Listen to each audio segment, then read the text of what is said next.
Hi, Bryce. Hello. Thanks for joining us. Not a problem. Are you out in the field or? No. Good. I was worried you were going to get called to California. The state won't let us go. Okay, good. You guys can stay here. That's a good thing. And I don't do California anyway. Okay, that's good. Anywhere else but.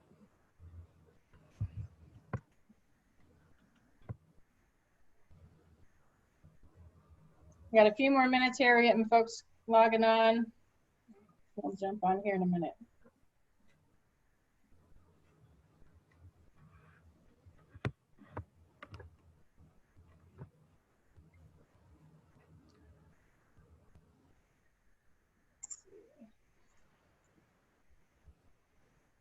Hi, Scott.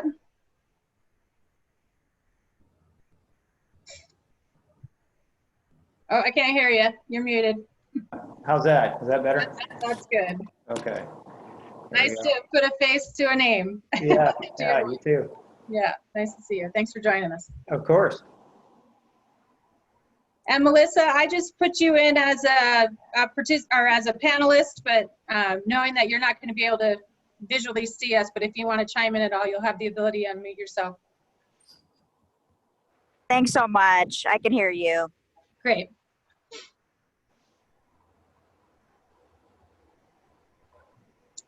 We're just waiting on a few others.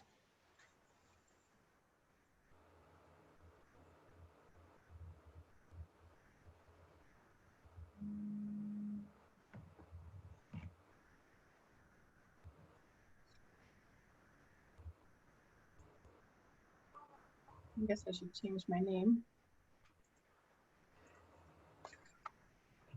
I'm certainly not Megan.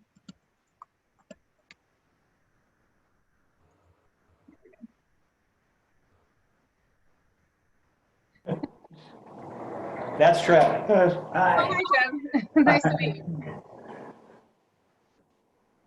Thanks for joining us today. You got, yep. We got work questions, so hold on a minute. Let's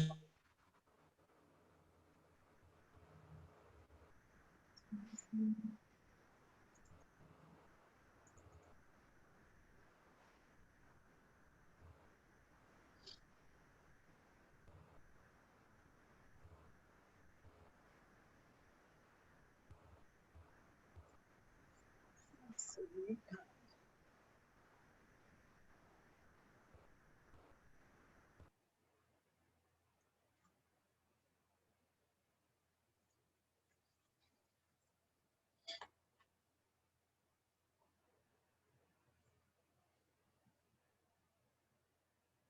I think I'm going to pop up the first slide just so people know that we're kind of getting ready.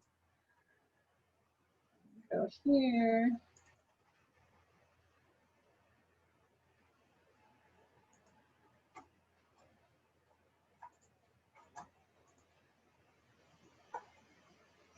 There we go.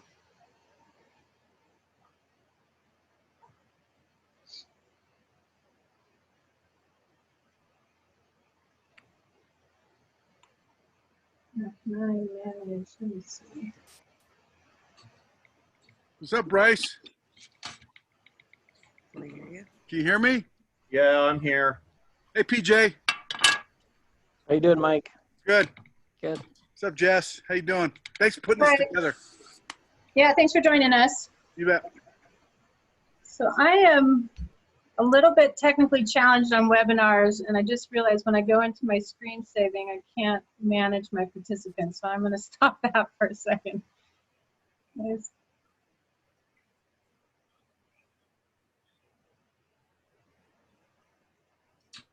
How come you guys aren't out making overtime?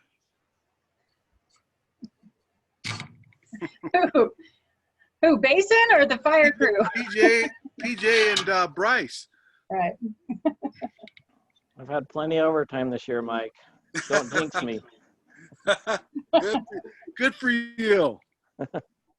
Good for you. Been busy as well. Yeah, I had 1,000 hours one summer. That's a pretty good summer. It was a good summer. Yeah. Never saw home for like 3 months. Yeah. It was all over the place. Yeah. I had those when I did Lone Peak, but Yeah, being in the county, not so much. yeah. Couple hundred in the county is plenty. Yeah, 1,000 hours overtime. That's a lot of sleepless nights. It's a busy summer. All right, there's Travis. Oops.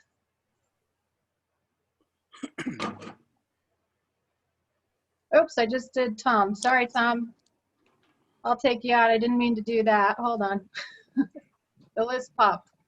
Let's see, we will do this.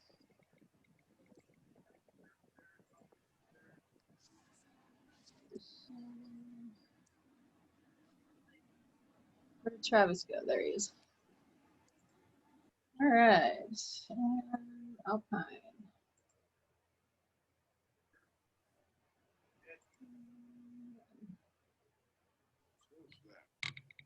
All right, I think we have everybody. Couple more minutes. We said we start at 6, so give the public a couple more minutes to jump on.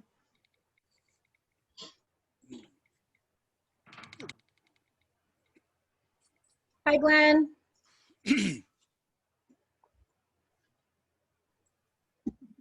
Uh-oh, you're muted.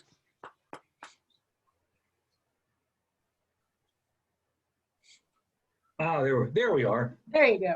How's everybody doing? Sure. How are you tonight? Good.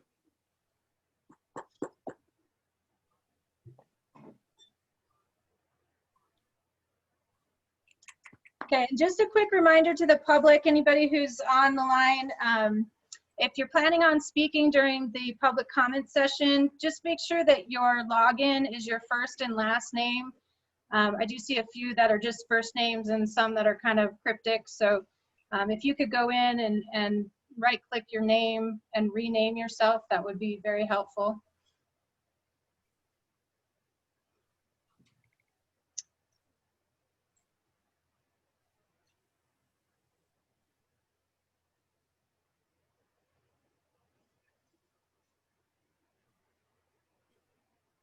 David, you're just a back shadow. Yeah, I'm trying to figure out how to fix that. Turn around. You got too much sky in your background.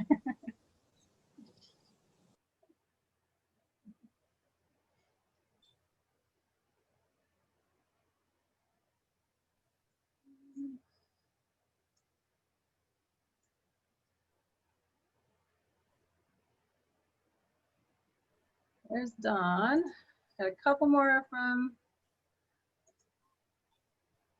Let's see.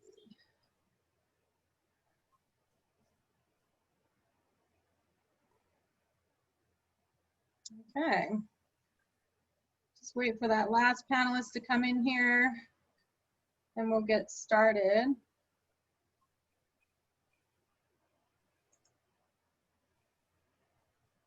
Let's see. Don, I've just promoted you, but I'm not seeing you come in. If you can hear me and are having problems, you might log out and come back in.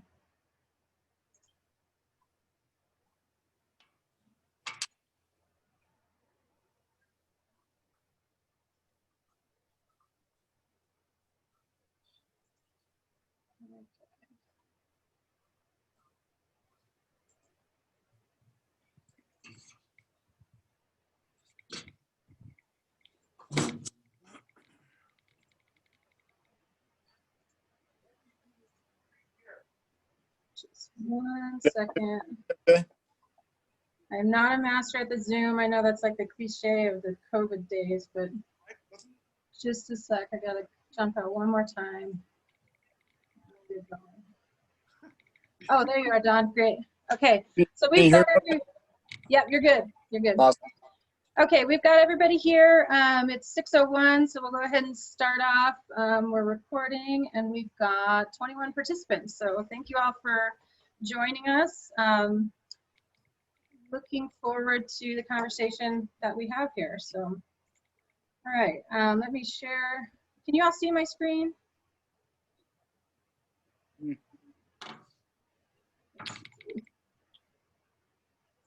see your face? Oh, there we go. There you go. All right. Okay, so welcome. This is a discussion for the Forest Health and Fuels Reduction Project for Summit Park area. Summit Park including Toll Canyon and Summit Park Open Space. We are really excited to be here. The district's been working on this project for upwards of 3 years and have finally secured funding to go forward with this project. I apologize, 'cause now it's not forwarding.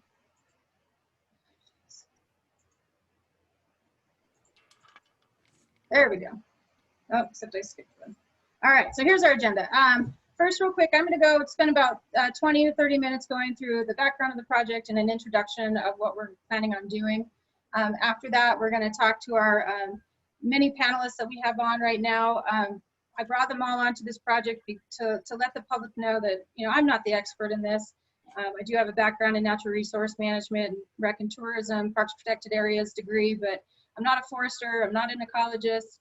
I need help from the community, I need the partners, and so those folks are here to talk about what they do, how they contributed to the project, and then we have some homeowner associations that we've been working with to do some planning on this. So, and then we have 2 contractors that have been given the award for this contract. They're both here to just introduce themselves and answer any questions that the public might have. And then we'll take about 30 to 40 minutes, depending on how much time we have for public comment at the end. We will restrict those, depending on how many people come on, to about 5 minutes. And like I said, if you're hoping to do comment, if you would please put your full name in your login. We're not taking anonymous comments tonight. We would like everybody to disclose who you are and talk to us in a mature dialogue. So how did we get here? You know, this is a picture of Summit Park. It's very forested, very choked. You can see a lot of dead and downed. Basically, historically, our fire regimes were low and medium intensity. They were very frequent in the area. And those fires would clean up the forest. It would act like the nature's vacuum that would go through. It would get rid of down fuels. It would create understory that was open. It would maintain a diversified forest with different age classes and control the litter and brush. And then we got smoky, which everybody knows, and at the time we thought was the best idea. Suppression was what we did to forests for many, many decades. We instantly put out forests wanting to protect them.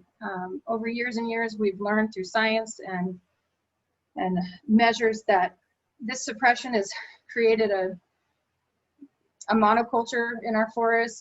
It's overchoked. It has lots of vegetation or lots of litter in the bottoms, and it's creating unhealthy forest conditions, which is, as climate change comes to us, is increasing drought in the forests. It's increasing competition. It's increasing insect infestations, which leads to tree mortality, and again, the increase of fire intensity, which fire is not a bad thing, but when fire is very intense all the time, that's where we run into trouble, especially in the areas where we live, which we call the WUI area, which is the wildland urban interface. So catastrophic fire is on the rise, and what does that mean? So those low intensity fires would come through. Sometimes they would stay on the ground, sometimes they would crown out, sometimes they would spot, create big openings.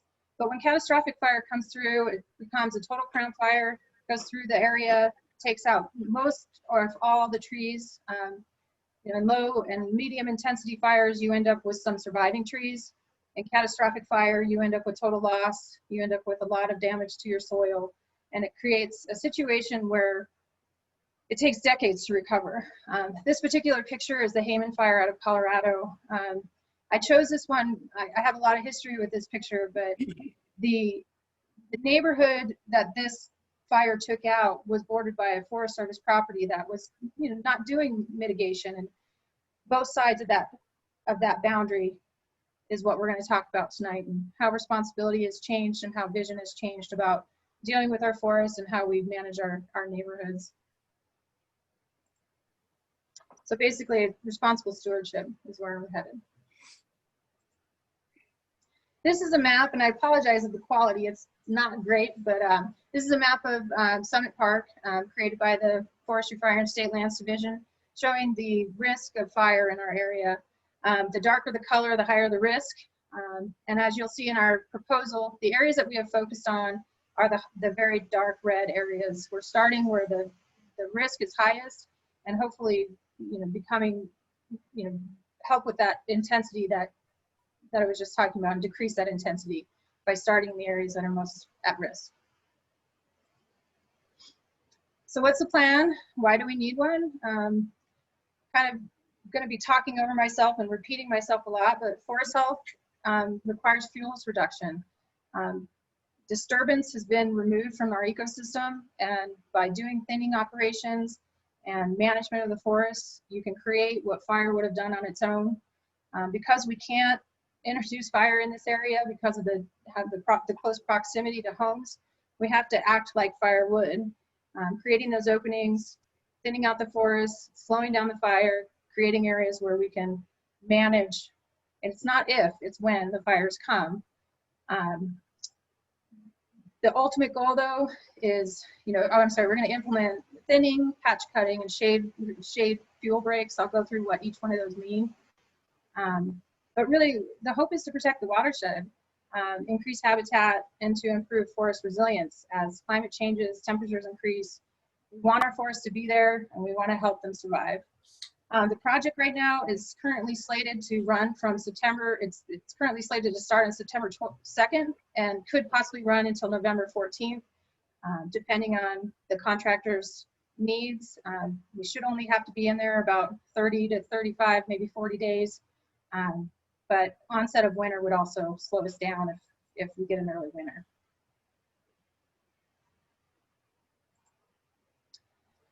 And then why do we need this?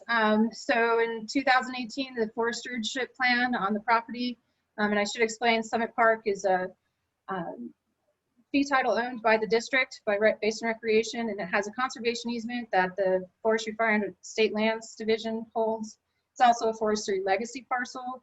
And so part of that responsibility of the legacy parcels to have a stewardship plan. We revise those every several years.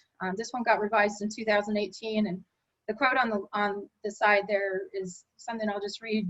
This is, gave us guidance on what we should do and what our responsibilities are as owners of this property. But Douglas fir stands are very dense due to the lack of disturbance. Competition between species and resources is leading to a decreased vigor, which will eventually lead to increased tree mortality from insects, drought, forest disease, including dwarf mistletoe. So this informed us, the spread of disease and ultimate tree mortality will increase catastrophic wildfire as a potential and could be mitigated by a planned thinning operation. And so once we read this, we took it very seriously and immediately reached out to PJ Abraham, who will speak later.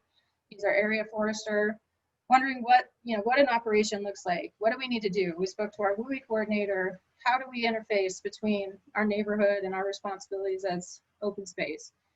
And we've been talking about this and planning this, like I said, since this came out 3 years ago. Funding has finally made its way to us. So the ultimate goal is to keep fires manageable and small, to keep them on the ground. In no way are we saying that fire is not going to come through the area, and high likelihood it will. But when it does, we really do want to make sure that it stays on the ground, that it burns slow, that it stays small and manageable, and that it doesn't crown out. When we get into the crown fires is when we get into trouble. And if we can create patches and openings in the forest that can keep the fire on the ground, then that helps us, well, not me, the forest firefighters stop it in a way, so that management and mitigation afterwards is less costly and is less time that the forest would have to take to recover. We want to improve the forest health and restore the habitat. And sometimes people have asked me, like, why does cutting a tree down restore the habitat? Well, we have to remember that we've removed the disturbance. And by removing the disturbance, we're creating situations that aren't necessarily natural for these areas. And so by creating more disturbance, we can improve habitat by letting sun hit the floor of the forest. It changes the diversity of the forest. It changes from a full tree stand to maybe an opening with some shrubbery that can be habitat for, you know, browsing species. Having the forest next to openings can be habitat for hawks in the area, for, you know, feeding grounds, stuff like that. And then to be responsible managers of our open space and our recreational assets. You know, the district is proud to have these open spaces. The public loves using them, and we want to make sure that they're there. So this is part of our mission and our goal to take care of our own assets and to make sure that the money that we're investing in our trail system and our open space is being spent well, and that we can protect these in situations such as a fire. So this is a project area, nice aerial photo showing that interface between the urban setting where the homes are and the open space above. So Summit Park, Forestry Fire and State Lands has the conservation easement on that. And Toll Canyon, which is a small portion of this project, but is hoped to be more of a continuation in later years, is conservation easement by Utah Open Lands. And both of those plans allow for us to manage vegetation for fire, and that is an approved statement in the conservation easement. So both of these areas are forested montane woodlands, and what that means is, you know, we're up higher in the alpine, we have thick forests. In between that, we'll have montane shrublands, oak brush, choke cherries, that kind of stuff intermixed with that. And then the urban interface. Our particular area between Summit Park, Timberline, and Pine Brook has a combination of 100, well, I quoted 1,500 residential structures, but I believe I'm way low. I kind of did a buffer around that property, but, you know, Pine Brook alone has 1,500 structures, so we're probably looking at more about the 3,000 level of structures that are in this area that work like this impact. And this is a map of the projected project area. Each one of the different colors are slightly different techniques that we'll be going through. The yellow area is a classic fuel break. You'll notice that borders the properties where we have homes next to them. Some of those are vacant lots, could be built on at some point, but there are several structures along the way. The blue area is going to be a combination of that shaded fuel break and a thinning operation. The reason why we've selected that area for that treatment is because of the 2-track road up there. Allows for access for emergency management. If we do get a fire, it creates a safer place for the firefighters to get in and control the burns. And then the orange area is a thinning and a patch cutting situation. It's more of an oak brush opening. If people are familiar with this spot, it's not horribly wooded. It's more shrubby. It kind of baits itself to having these big open spots.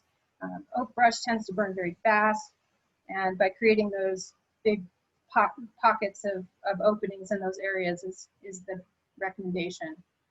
Area 4 is, if you remember that map before, that was the highest risk area that we had. It's also our steepest spot, and that kind of is compounded on the fact that it's the highest risk. Steepness and vegetation actually increases risk as well. So it's going to be a thinning and patch cut area, but it'll be a lighter thinning. We're being very conscious of avalanche paths in this area. We've got steep slopes. We don't want to create a problem. So it'll be a lighter treatment into the purple area. And then, and I apologize, this map is wrong. At the Hoofit area into Toll Canyon, that will be an extension of a shaded fuel break that we started in 2018 that just needs to be finished up to the ridge. So that actually should be yellow. I'll correct that later. Oh, and then this circled area. So we got a significant amount of grant funds for this project. $130,000 was given to us from WRI, which is the Utah's water restoration initiative. And we received a $200,000 grant, or I'm sorry, $20,000 grant from the Department of Water Quality to help with this project. And then there's some increased tax funds that we went through the Truth in Taxation last year allowed us to do some work. The contractors came in. You know, we didn't know how much all this was going to cost, and they have the ability to stretch their impact while they're here. So that circled area might be an add-on that we'll do as well while the contractors are here.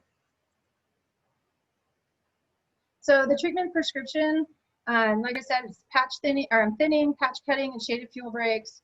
The majority of the work will be done by hand crews. We chose that specifically to reduce the impacts on the soil. We want to be very conscious about creating any permanent ruts. We will not be putting in any roads in the area that is restricted under the conservation easement. So a lot of this is going to be done by hand. There will be a chipper in the zone by the roads, anywhere that they can get about 100 feet from a road. They'll drag stuff down and chip. And then firewood will be available for the public, like we did in the Toll Canyon situation, if anybody was familiar with that in 2016. And then the majority, or the rest of it will be like a lop and scatter and a pile and pile burning. And this is a picture of what pile burns look like. But really the goal of this prescription is to create a natural mosaic to mimic what fire would do. A lot of people hear thinning and they think of like city park, evenly spaced trees, no understory, you know, just not a very pleasing appeal. So it's a really important characteristic of this project to not have that park-like feel, but to have a natural mosaic as part of the aesthetics that comes out of this project. And then again, the slash piles here, we do have a considerable amount of slash piles from some previous work that we've done over the years. And those will be burned this fall in Toll Canyon. And then the piles that will be created from this project will be burned in spring of 2021. And as this photo shows, we will do the burning while snow is on the ground and when conditions are right. So what is thinning? Thinning is a removal of selected trees to open up the canopy and to promote natural regeneration. The ultimate goal is to create a second age class, which means, and if you look at the photograph there, opening up the canopy to let those little guys have some sun. What we want to do is encourage a diversified forest so that wind bugs come through, wind drought comes through. There's different age classes in that forest, so they have a better chance of survival. With that, some of the smaller trees will be taken out in favor of larger trees, but then some smaller trees will be left as well, and there's strategy on how the contractor does that. So what is patch cutting? Patch cutting is actually creating an opening and a mosaic in the forest. The picture over here shows a small patch cut. They will not be any more than 2.5 acres, and it will be a complete removal of the trees in that area in a mosaic pattern. So it's not a clear cut, but it is an opening. And those openings encourage different kind of vegetation to come in and diversifies the habitat in those areas. And those patch cuts are selected for the visual, the limited visual disturbance and promoting habitat preservation. So shaded fuel break, if anybody's familiar with Tall Canyon break, this was a before picture of the area. And this is what a shaded fuel break looks after. So this was just after the treatment. Since then, the vegetation has grown back and we have since retreated again. It will grow back again. That's the cycle of a shaded fuel break. They do need to be retreated every 3 to 5 years to keep the resilience of that actual treatment. And they can be anywhere from 800 to 300 feet wide as recommended by what's escaping me? Anyhow, the fire department. And so they can be anywhere 3 times, the recommendation is 3 times the height of the tallest vegetation in the area. And what it does is it removes all dead, standing, and large live trees, woody debris, and removal of all ladder fuels. And ladder fuels, if look at these trees, how they're cut up on the stumps. Those are the ladder fuels, and then the shrub around the base of the trees is also considered ladder fuels. Anything that would take the fire from the ground to the crown is a ladder fuel. So safety and impacts. Safety is going to be a real concern. This is a very populated area of Summit Park that we're doing treatment in. The majority of the time, we're going to try to keep the area open. But the contractor was on site last week and had sincere concerns about how fast the bikes were coming down on him. So we will do measures to not restrict bikes in these areas, but to ask for bikers to walk their bike through the area. There might be situations where we'll have to close areas if they're actually falling a tree on a trail or on a road. But the majority of the time, the expectation is to just observe signs, respect the signs, and we should be able to keep the area open if everyone is compliant with that. And then what have we done is pre-project investigation. We first started off with the Department of State History. They did a cultural survey on the area to make sure that we weren't going to impact any cultural resources. We hired an environmental consultant to do some bird studies in the area. We had a sighting of a goshawk, and we wanted to make sure that could be confirmed or denied, and to make sure that if there was a nest, that we could preserve that habitat for them. We did find a nest, and we will be putting a buffer around that tree, and there's recommendations that the consultant has given us on dealing with that area. We've also had a consultant do a full sweep of the area for noxious weeds. As everybody knows in the neighborhood, garlic mustard weed is a big concern. We have mapped the area, we know where the populations are, and we will do our best to avoid. Most of the areas have been treated this year already, so there are no seed populations, although during the inspection there was a couple areas that had new populations that got found, which is good for us because now we know where they are, and we will continue to monitor and treat those. And during that inspection, they also mapped bedding areas, and we will flag and mark those areas to make sure that we preserve the heavily used bedding areas in the open space. And then the research. This is a particular professor in Portland that I've been following. He's doing a lot of modeling on different treatment types. I really found this imagery that he's put together recently is powerful. And it's a video. What it does is it shows an untreated forest, and then the white dots on each one of these maps are homes, and then the other areas, the forested areas, and the different colors show different types of vegetation, and I won't go into the details of that. If anybody wants a link to his research, I'm happy to share it. But in the middle is where they have done treatment all around the homes and only the homes and not the open space. So that's a WUI treatment. The final one is where they did treatment in the open space, but not the homes. And then they run these models. And granted, I'm a GIS professional. I understand models can go whichever way you want, but in this scenario, they ran them over and over and over again. This is just one caption of what happens when the fire starts and how it proceeds based on the different treatments.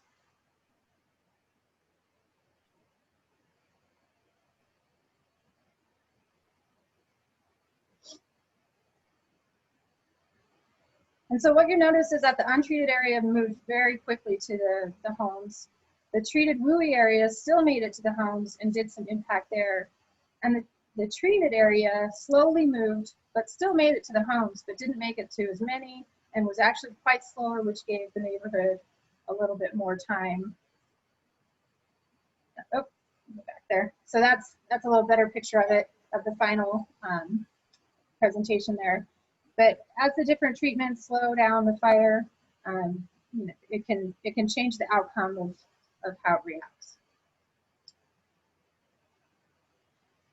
Some other research that I've looked at came out of the Nature Conservancy in 2019, recommending that what we're doing is how we're needing to do resilient, or how we're going to need to make resilient forests. Basically, this report is a really easy report to read. It's only about 6 pages long, and it goes through the different scenarios where fire suppressed forests here on the left, crown fire comes in, you end up with all dead forests. When you do ecological forest management, which is thinning, patch cutting, and these shaded fuel breaks, you end up slowing the fire down, keeping it on the ground, and you have a better chance for trees to survive the fire.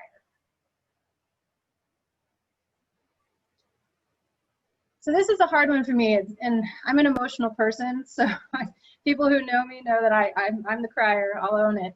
But it's really important in this situation to make sure that we're not managing with our emotion. Best practices must be employed to manage our open space and to protect our Louis communities. These situations that we're talking about would not be talked about if we didn't have a population of people living right next to our open space. It would be a very different conversation that we would be having right now. But there is a community next door to us, and we have to be good stewards of our land. We have to be good neighbors. And while we recognize that our chosen management practices cannot meet everyone's expectations, we have selected these in good faith under professional guidance and in best practice. We welcome your written comments about this, and we look forward to a mature dialogue throughout the project.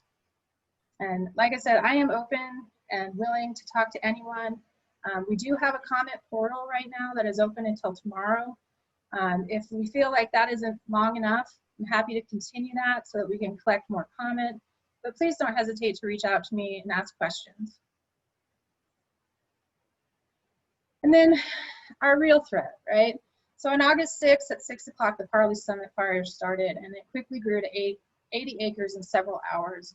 And as you can see from the photograph here that was taken from the aerial, Summit Park Peak is less than 5 miles from where the start of this fire happened.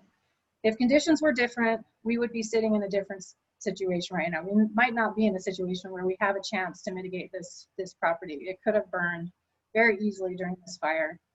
And so commending the fire department for getting on it and putting all their resources, and the fact that we didn't have winds, we did have, we had good conditions that stopped this fire.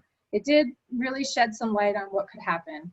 And I think it woke up a couple of folks and kind of reminded them that it doesn't just happen in California, which right now is 1 million acres burning. I think it's only been 3 or 4 days. It's incredible how fast these fires can move. And then the shared responsibility, and I think I've touched on this a few times. This is a picture of the Paradise Fire. You can see the forest survived, the homes didn't. This image has always grabbed me. Fire sees no boundary. If we treat the open space in your backyard and you don't treat your side, only half the problem is being taken care of. It's a joint responsibility. The district can't do it alone. And it is a personal responsibility when you live in this area to make sure that you're doing your part on your property and that we're doing our part on our property. We are just neighbors of these areas as well. And we are treating our backyards just as everyone in these areas should be treating their own. And tonight you'll hear from a couple different HOAs in the area who have been putting programs in place and who do encourage that participation. And then I would also like to say I have sent letters to every property that borders our mitigation site and asking them to take a pledge to call Mike Quinones in Summit Park to get an evaluation of your project. And if you choose to do mitigation, the contractor is willing to add on your work to his contract at your fee. The district won't pay for that, but it'll be a fee attached to that, and while they're there, they can mitigate your property. And then the resources that are out there, I hope you all have had a chance to look through the project website.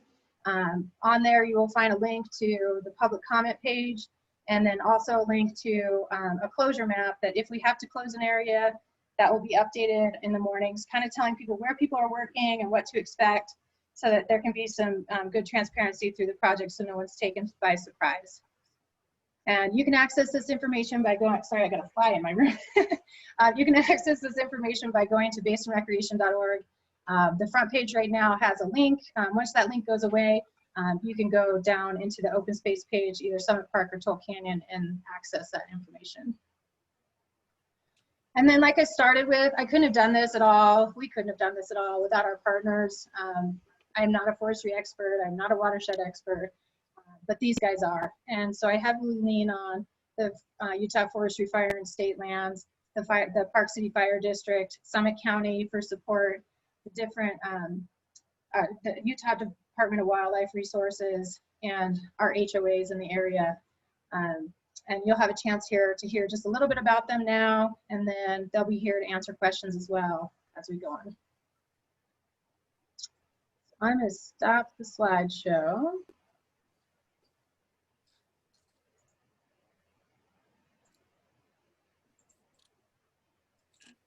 All right. So first off, we're going to have PJ Abraham speak. He is the area forester for Utah Fire Forestry and Fire, and he has been a partner in this project from the beginning and an integral part of giving us guidance on what we should do. So take it away, PJ. Thanks, Jessica. Can you hear me okay? We can hear you. Yep. Okay, perfect. So as Jessica said, I'm the area forester with Forestry, Fire, and State Lands.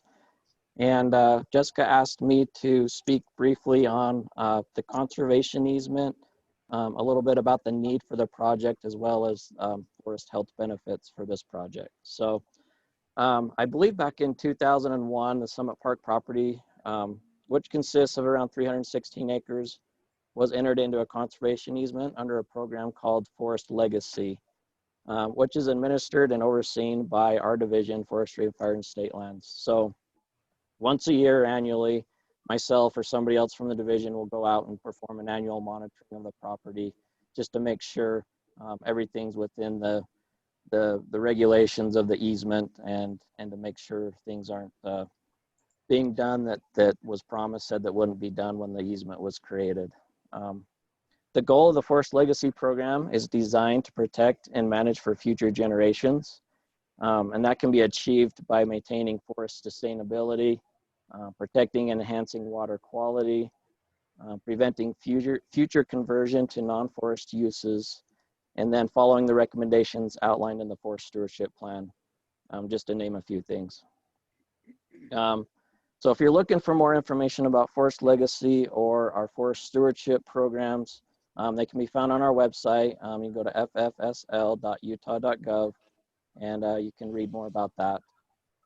The division's Forest Legacy program has reviewed the Basin's Recreation's Forest Health and Fuels Reduction Project and has provided a letter of approval and support for the efforts to improve forest health and to reduce the potential for catastrophic fire within the Summit Park community.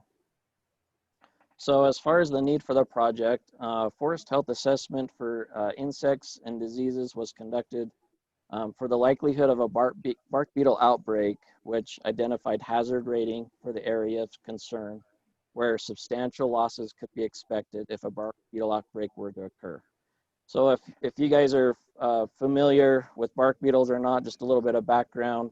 Bark beetles are very tiny insects, about the size of a lead on a pencil, really tiny, but they can cause widespread damages to our forest. And the beetles that we have concern about are host specific to Douglas fir only. They will only attack Douglas fir trees in that area. And if you've been up on the forest in the Uintas or up in above Heber, you'll see the widespread mortality from the bark beetles up there. Those beetles were in an outbreak condition, or what we call an epidemic population level. And they basically just wiped through the forest and killed upwards of 90% of the mature trees within that area. And so that's what we don't want to happen in a Summit Park area. And so the recommendations and the project taken on here will help mitigate that concern. There are other beetles in the area. There's the western balsam bark beetle and the fir engraver.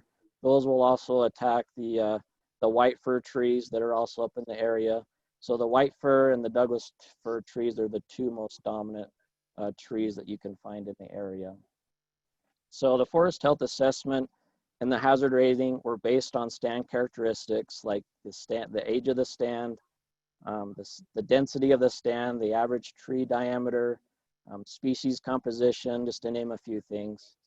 And then in addition, we found quite a bit of Douglas fir mistletoe, and the severity was based off the Hawksworth rating system.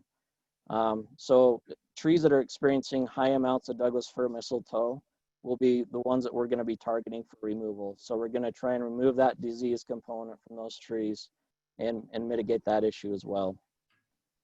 Also within the project area, according to the Utah Wildland Risk Assessment Portal, it's called URAP. it indicated areas as moderate to high wildfire threat and intensity. And that's that map that Jessica showed earlier. And you can go look for yourself. That's also on our website. You can go explore that database and find some good information there on that as well.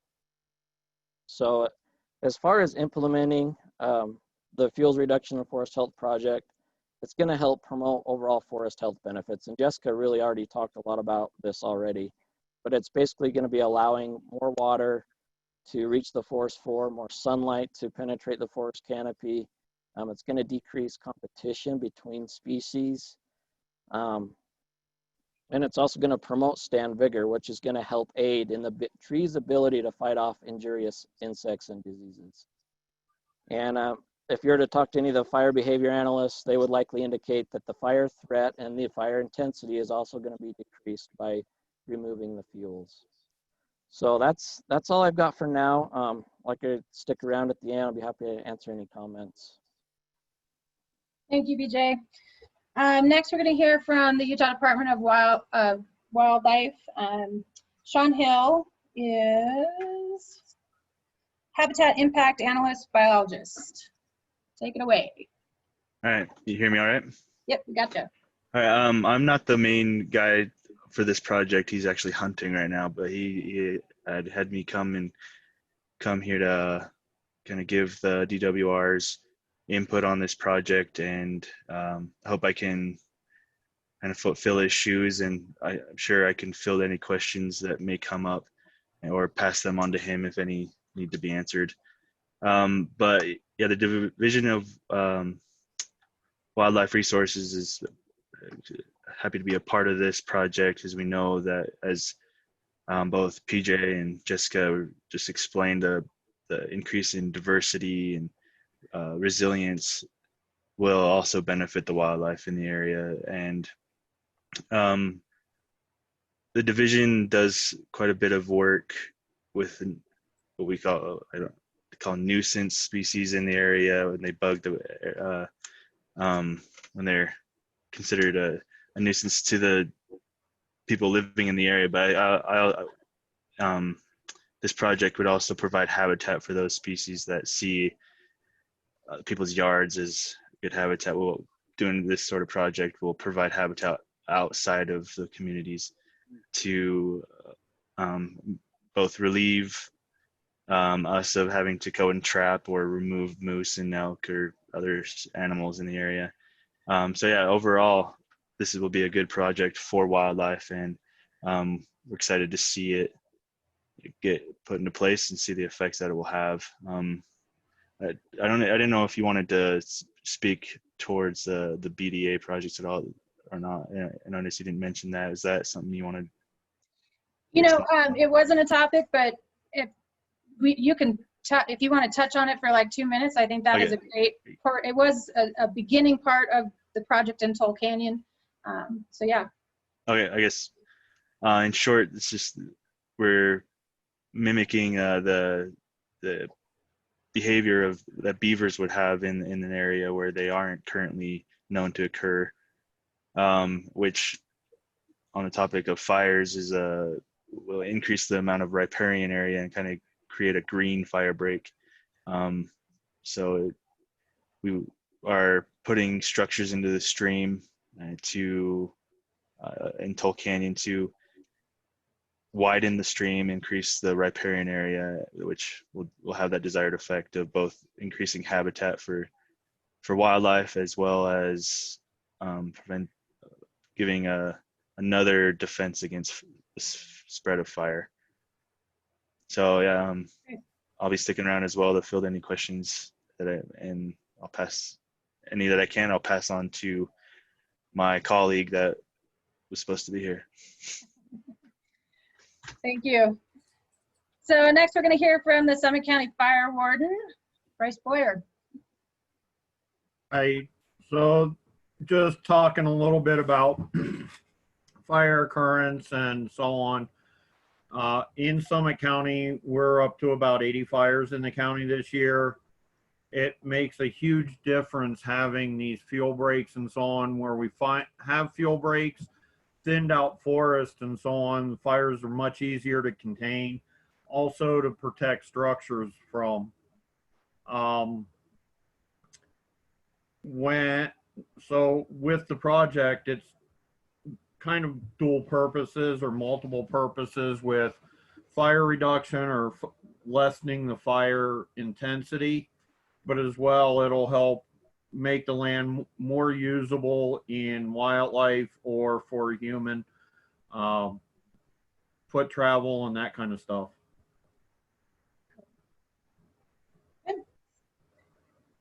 And Travis, you with us? Travis is the Northeast Area WUI Coordinator for the State Fire, Forestry Fire State Lands. There he is. Hey, how's it going? Good. Good, good. Hey, I don't really have much to add. Jessica, you touched on it. You know, wildfires know no boundaries. This isn't just a Snyderville open space problem. This is everyone. This is, and we're seeing that. We have a couple community representatives here on this call with us, and that's huge. And I do support pile burning, as you can see my background. So pile burning is really good. It's quick and effective, and it's cost effective, very cost effective also. So I just wanted to put that out there on the route and how you're actually treating and why when it comes to pile burning. Other than that, I mean, the wildland urban interface is probably the most dangerous environments that wildland firefighters can fight fire in. And if we can reduce the potential, and you got to see it in that video, that short clip of that fire and growing within different fuel treatments, it's going to give us a fighting chance within that community. That's all I got. Good. Thank you for being here. Next, we'll hear from Commissioner Glenn Wright from Summit County Council. Thanks for being here, Glenn. It's great being with you, Jessica. My background in this comes from the county council. 4 years ago, about this time, I was running for office, and I had no idea that I would be involved with forest safety issues. But in the first year I was in office was a pretty dry year throughout the West. We saw a lot of forest fires. I immediately recognized Summit Park as a potential problem area. And, you know, the council does a lot of things. You know, we have a lot of issues we have to deal with on a week-by-week basis. But the basis of some of the things that we are really concerned about is the health, safety, and welfare of the community. And when I looked at Summit Park and I saw the forest fires in the West that first year that I was on the council, I said, you know, we've really got a problem. The Tubbs fire occurred in California that summer and fall. And I happened to be looking at the results on the internet, and Google had a nice display of a before and after in Santa Rosa, California. And I said, when I look at the before pictures, wow, that sure looks like some of our WUI areas in Summit County. So in a sense, if anybody doesn't like this project, you could somewhat blame me because a few months later in early 18, Tom Fisher asked all of the council members to come up with some strategic ideas for the future of Summit County. We were in the process of talking about, well, what if we have the Winter Olympics again in 2030? What do we want to see here at that time? And of course, we came up with a lot of ideas on better transportation and community development, things like that. But one of my items was, well, I'd like Summit Park to still be here. So that was my input. One of my major pieces of input to the council strategy that year in 2018. The council is fully behind this. Council Chair Doug Klein has extensive experience in developments in the WUI, and he knows the WUI code backwards and forwards. I noticed a slide from the Nature Conservancy. Council member Chris Robinson is actually on the national board of the Nature Conservancy. So the council is fully behind this particular project. And beyond the project, we really would like to encourage the homeowners in the WUI to do the right thing around their own homes. And I know we're going to hear from Mike Quinones a little bit here about what they're doing in that respect, and we are fully behind that sentiment also. So that's all I have to say. The council fully backs this particular project. Great, thank you, Glenn.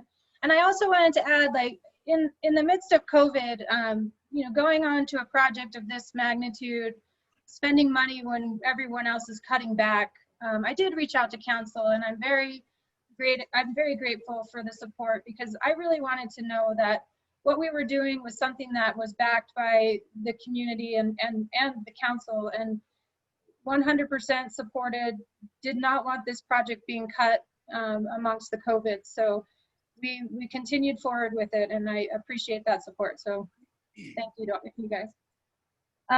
Okay, so next we're going to jump over to the HOA support. So this is Mike Quinones. He's the fire and safety coordinator for Summit Park. Hello, everyone. Jessica, I got to tell you, you guys have totally done your homework. You totally understand fire ecology, and you understand that what we have here in Summit Park is not sustainable. And we need projects like yours and the state's to pick up where we can't continue. We've done lots of work within the community, home by home, and we've gained traction over the last 20 years. But the bigger projects, that's where the county and the state comes in. So I want to commend you, your staff, and your administration for that. The work you're doing is totally consistent with U.S. Forest Service strategic planning, as well as the Utah Catastrophic Wildfire Risk Reduction Plan that was implemented back in, 2013. And not much has been done up until the last couple, maybe 5 years. I know the state has done some work back about 15 years ago. I think PJ mentioned it, but it was a start. But right now we feel good about what we have around us as far as protecting Summit Park and also protecting Timberline and Pine Brook as well. So we all know that the fire issue, the WUI issue, there's a spectrum, right? There's a fuel management spectrum or a component. There's emergency evacuation component to everything. There's homeowner engagement and education. Homeowner engagement and education is what we're trying to do right now. The fuel management and evacuation, that's an administrative component on the county and Basin Rec. So I want to thank both the county and Basin Rec for really looking forward in what's happening here. And because of that, I think we feel a lot safer now. We can sleep at night, even though there's no panacea to what this problem is all about, but every little bit helps. And we're continuing with our efforts to do our part. And this has been long awaited. And I really appreciate all the help and support that we're getting from everyone else. The other thing I'd like to mention is not only does the fuel reduction programs enhance forest health and wildlife prosperity, it also helps with firefighter safety. We all know that if there's a crown fire coming through here, it's all fought by aircraft.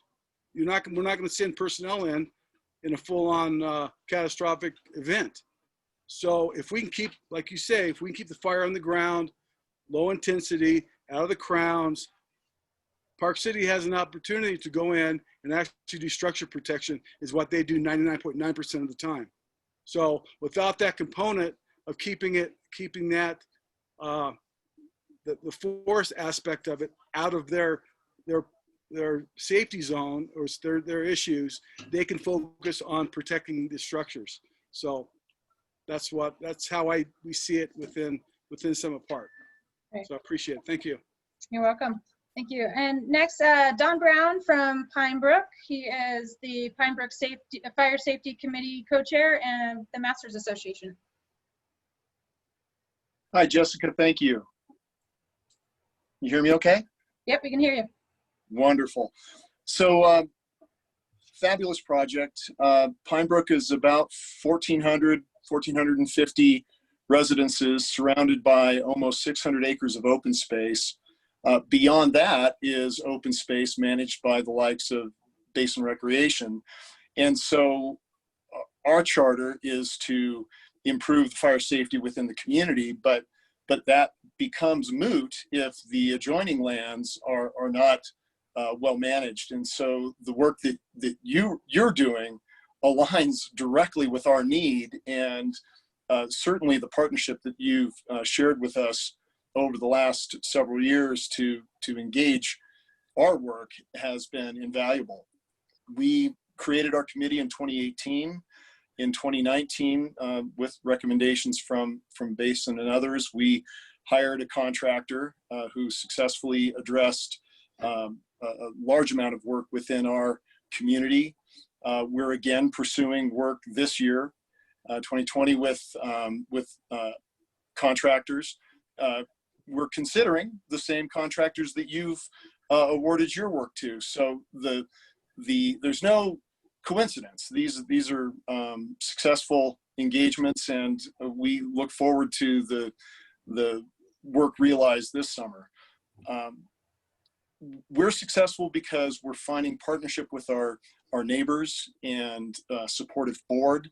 The county has been a partner this year with us, supportive of our efforts, and it's that collaboration and sense of partnership, I think, that allows the smallest projects or the largest projects to succeed. So thank you for this effort and for continuing to see these adjoining neighborhoods as partners in your effort. Yeah, thank you. Could you speak really quickly about the project you did, and if anybody in the community wants to go by and take a look at it, if you could direct them how to get up there? Because I've been watching that one since you guys did it last year, and it is incredible that you can drive by it and not notice that it's there. Certainly. It's right up the heart of Lower Pine Brook, continuing up Pine Brook Drive to Canyon Drive and Canyon Drive Court. In the bottommost aspect of that drainage, the southern side of the road, the north-facing aspect, was a rich, thick montane forest with a lot of deadfall, standing dead. We hired Summit Forests to come in and address the prescription for that area. And what resulted was an incredibly aesthetically pleasing and healthier ecosystem with a lot of sunlight now getting to the ground, a less dense canopy, many of the things that you mentioned, Jessica. We also did some work on a ridge with clumping and thinning of oak brush. That's a little less visible from the road, but nonetheless, we saw it as a very successful realization of a prescription there. And we're going to be doing similar work again this year. Great. All right, thanks so much. So move on to, we've got both of our contractors on the line. We'll start with Scott Nielsen from Summit Forests. Welcome, Scott. Hi. Trev. Can you hear me? We can hear you. Okay, hi, I'm Scott Nelson. This is Trev Pelzer. Trev handles most of the logistics for the company and our multiple crews that we work throughout the West. As Dawn mentioned, we did, I think, most, if not all, of the Pine Brook work last year. And Jessica, you and I have been talking for years about this project. So it's something we've got, quite a bit invested in at this point. But a little background on us. I've been doing this for almost 40 years. We're arguably one of the most well-known contractors in the West. We're based in Southern Oregon. You can't see it today, but we're breathing smoke from California, so that's not a great thing. But again, we've been doing these type of projects for a long time. This is what we do as a living. Is our base is fuels reduction. We do other types of forestry work also throughout the West, including everything from reforestation all the way through to, again, fuels work, pre-commercial thinning, even light mechanical work. That's the kind of work we do. And we would love to, we know that there's, without a doubt, some homeowners on the line at this point that may be interested in having some of their projects tie in with, or their properties tie in with this project. And we're more than willing to have get one of my managers out to take a look and see if we can't help them out on that, and to see if we can make it work and make it a cohesive type project for everybody. Again, we do this type of stuff, a lot, and big, really large landscape projects. A few years ago, just a real quick side note, we did maybe some of you guys may have been there. There were some really, really large wildfires in Washington, around Twist in the Okanagan area. And we think that some of our breaks up there actually may have saved that town. We did about 2,000 acres of fuels work up there around the town. And that fire, from what we were told, we've never seen it, but that fire came roaring in. And as soon as it hit those areas, those fuel breaks in those areas, it just dropped right to the ground. And they were able to manage it at that point. And that's why we're doing this. We think that, you guys think that at some point this could happen there. We're seeing it. We do a lot of work in California, and we're seeing it all over the state of California right now. And it happens every year. But there's projects we're doing constantly that we know have had impacts. And you just don't know where that's going to be. It might be here in a year or two, and it might be here in 10 or 12 years. But it's something's going to happen at some point, and you have to take those steps. Got anything else, Shug? Want anything? Oh, I don't know. For me, I know these projects, we do a little bit of everything, like Scott said, and some of it's out in the middle of nowhere, 1,000 miles from anybody. But these are the projects that that get exciting for me too, because they're going to have a direct impact on humans and homes and communities. So this is the stuff it's great to be a part of. Well, thanks, guys. I'm sure we'll be seeing lots more of you. Oh, yeah. All right, and we have got Alpine Forestry next. And just to explain, so Summit Forestry is doing our handwork. Alpine Forestry is going to do some of our shaded fuel breaks in Toll Canyon, and then there's also going to be in charge of our pile burning. And go for it, David. All right, good evening. How's the sound? Sounds great. Okay. My name is David Tellian, and I'm a partner in Alpine Forestry.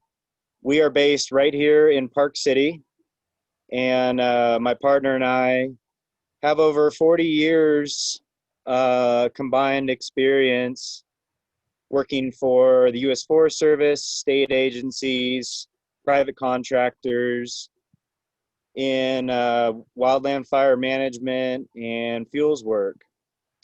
And we've recently started Alpine Forestry to bring our experience to the areas around Summit County. Our experience includes tree work, thinning, burning, and a host of other land management duties. So we live here, we recreate here, we breathe this air. Our own homes are in areas that rely on wildland-urban interface preparations. And as part of this project, we're committed to collaboration with all the partners and the public, and a quality finished product. We've burned thousands of piles and implemented large-scale land management practices, including large broadcast burns all over the West as part of our time in the U.S. Forest Service. We continue to maintain qualifications under the National Wildland Coordinating Group, including Prescribed Fire Burn Boss Type 3, which manages piles. We're firing bosses, which manage the burning of either piles or broadcast areas.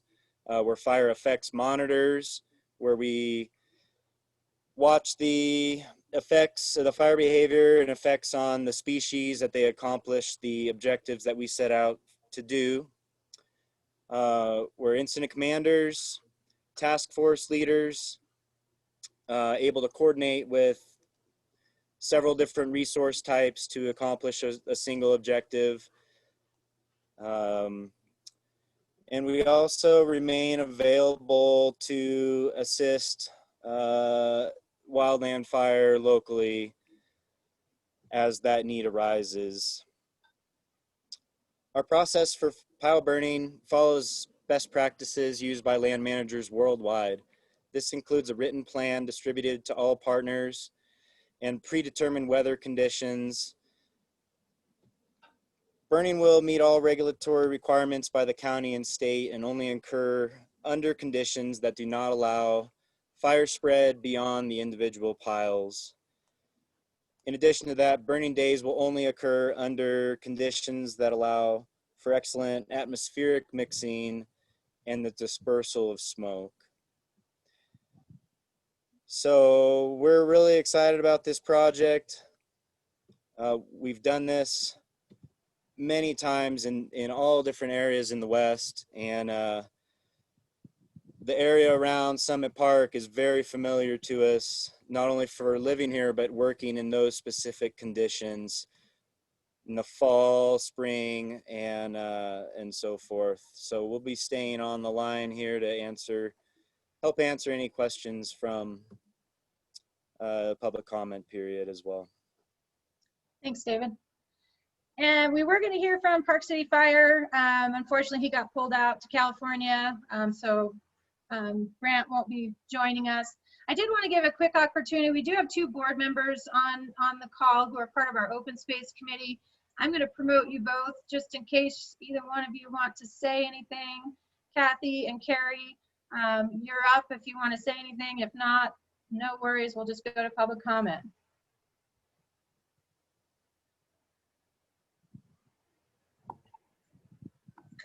Hi, Jess, this is Kathy. Can you hear me? Yep, we can hear you. And there's Carrie. There's Carrie. Sorry to put you guys on the spot, but no, that's fine. Time. I didn't know how to make this work from my perspective, so this is a good test. Great job on the presentation, and I really liked your modeling that you showed under the research where people didn't even do treatment. I think you said they didn't even do treatment on that, and it was a lot slower spread. And just imagine what's going to happen if people do treatments on their own private property in addition to this, and what success rate we'll have. So I just wanted to point that out because it's, like you said before, it's a partnership between many entities, not only Basin Rec and all the professionals here, but also the homeowners in the area. So anyway, I think it's a great project, and really appreciate your effort and outreach to the community over it. Thanks. And Kathy is a retired U.S. Forest Service worker, and I really appreciate her being on our open space committee. She gives us great guidance. So thank you for being there, Kathy. You bet. Carrie, do you have anything you want to add? Or? Yeah, thank you, Jess. As a board member and a Summit Park resident, I want to say a big thank you to Jessica and the open space team who have done so much work on this, and to the county and to the board for approving this project. I think it's absolutely important. Now, you don't want to reiterate everything that everybody has said, but in complete support, and just thank Jessica for all her efforts and the team and all of you. Okay. Thank you. All right, well, about almost a whole half an hour ahead of schedule, so we'll just jump into public comment. Just to give a couple guidelines, please, if you want to speak, raise your hand. There's a little button at the bottom. Raise your hand there, and make sure that your name is complete, first and last name, so that we know who we're speaking to. And try to limit your comments to about 5 minutes. We've still got 31 people on the line. I don't know how many want to speak, but I'd like to give everybody an opportunity. Okay. So what I'll do is promote the person to a presenter, and then you can unmute your mic, turn on your camera if you'd like, and speak. First up, we have Steve Horvit. I will promote you here.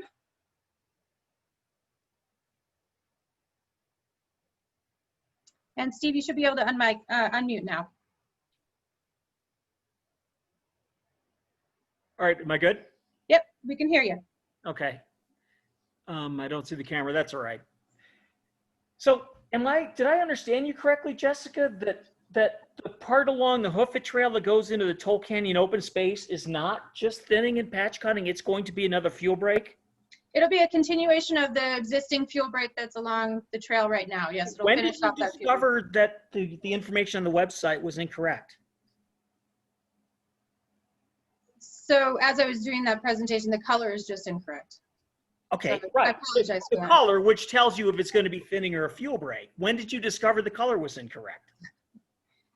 Like I just said, Steve, sorry, it was just during the presentation, the color is incorrect. Do you have another comment and question? Well, yeah, because I mean, okay, yes. Are up there along that ridge, there's no conifer forest.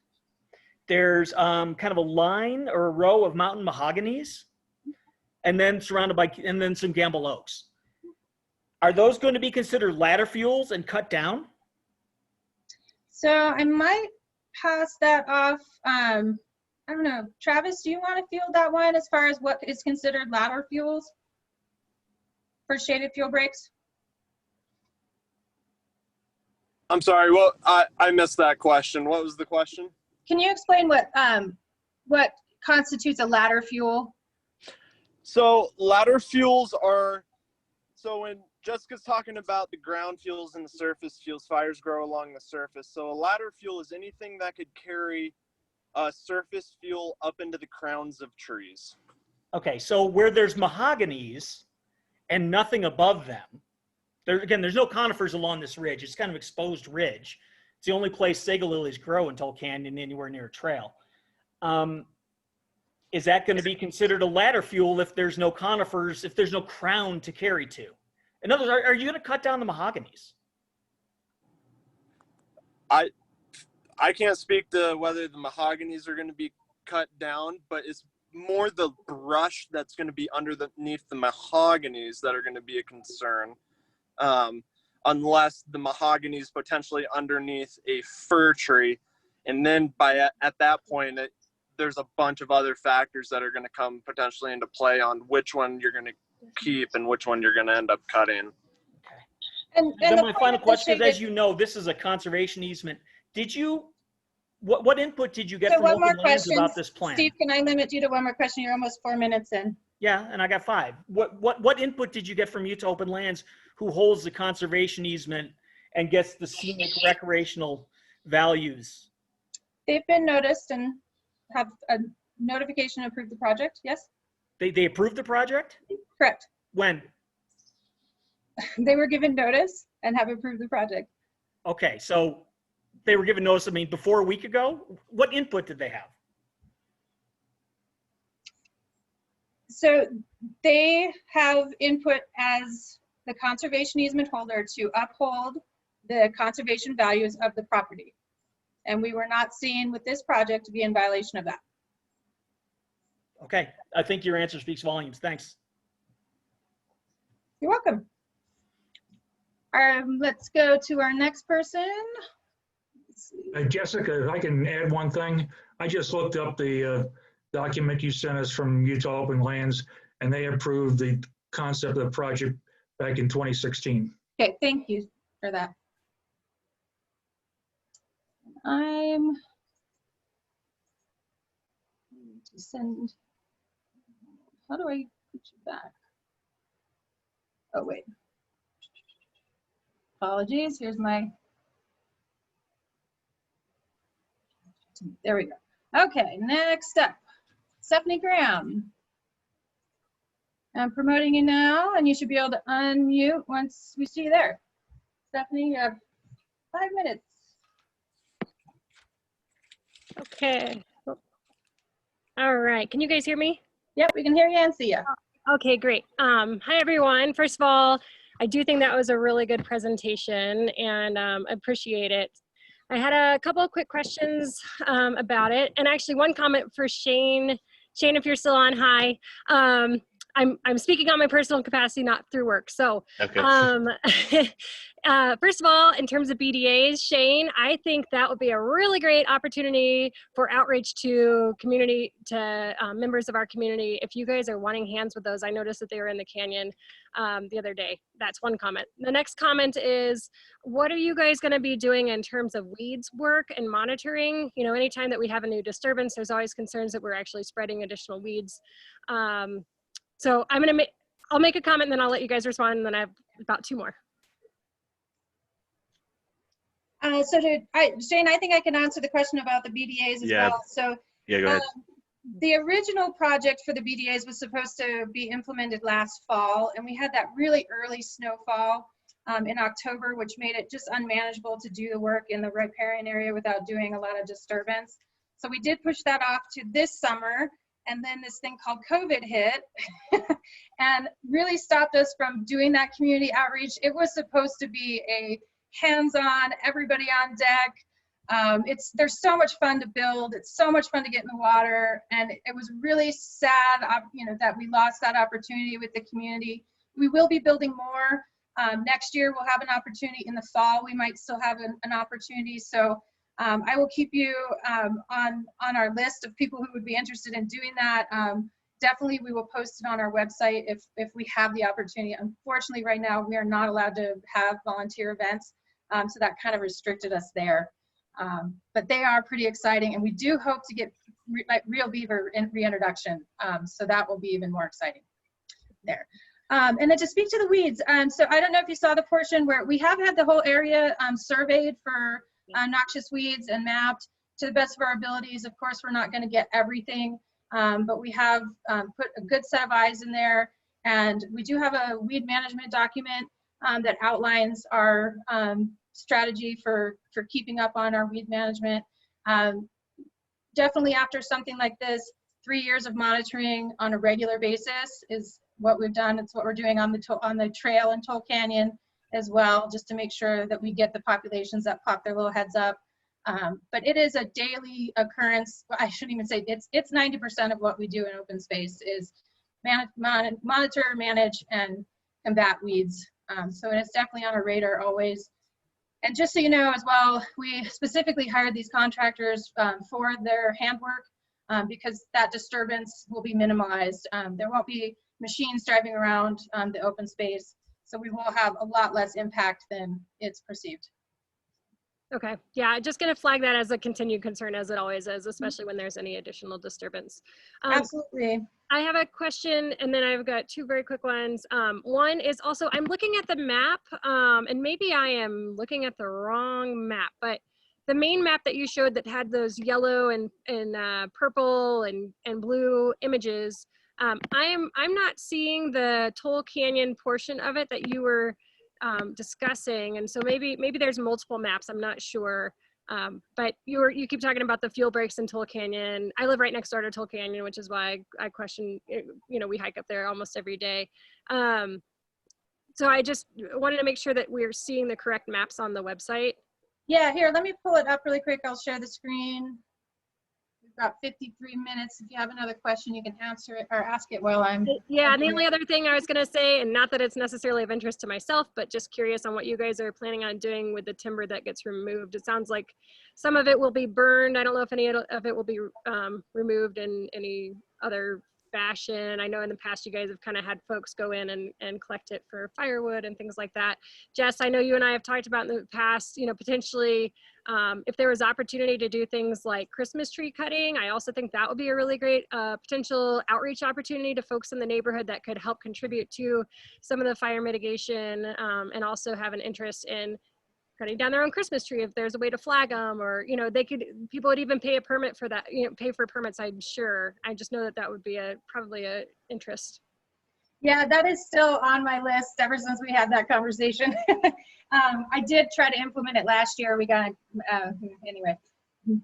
Yeah. It's on the list still. I do hope to be able to get in front of some of these projects and do that work the year before. So, but can you see the map now? Yeah. So it's just that small section of Hoof It at the very. It's like that little finger that comes off of the top of Summit Park Peak.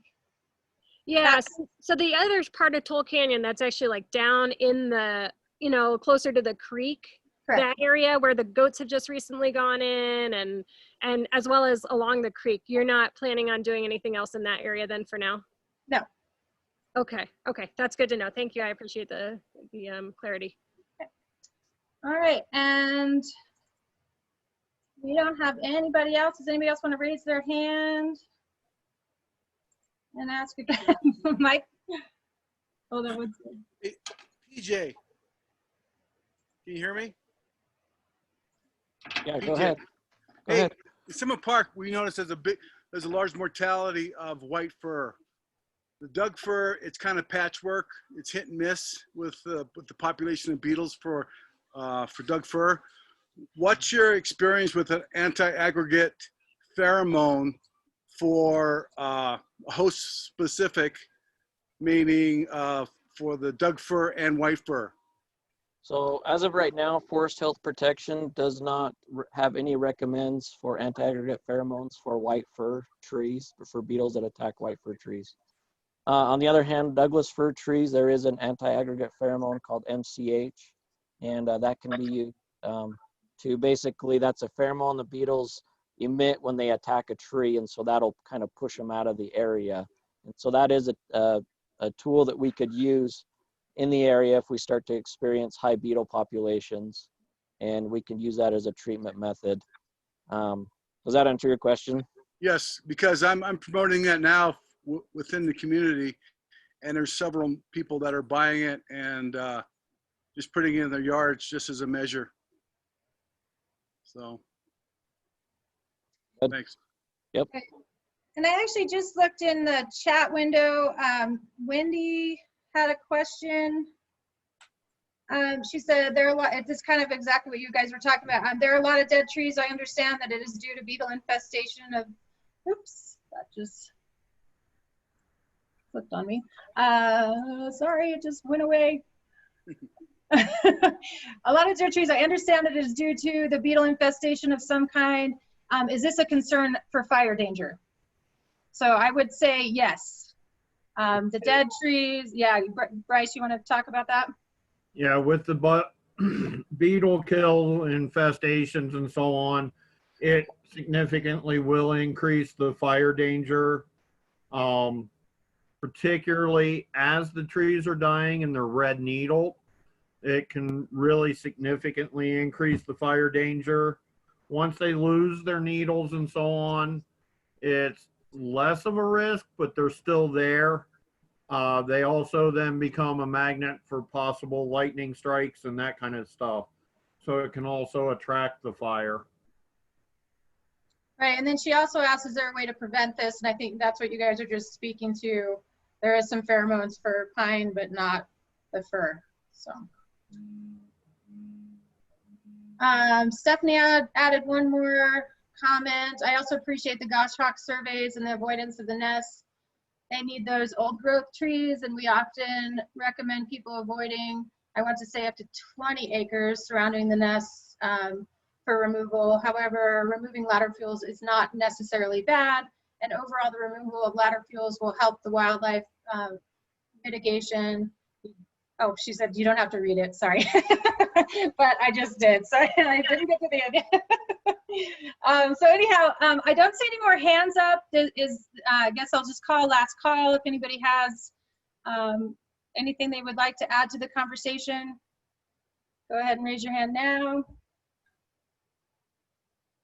Okay.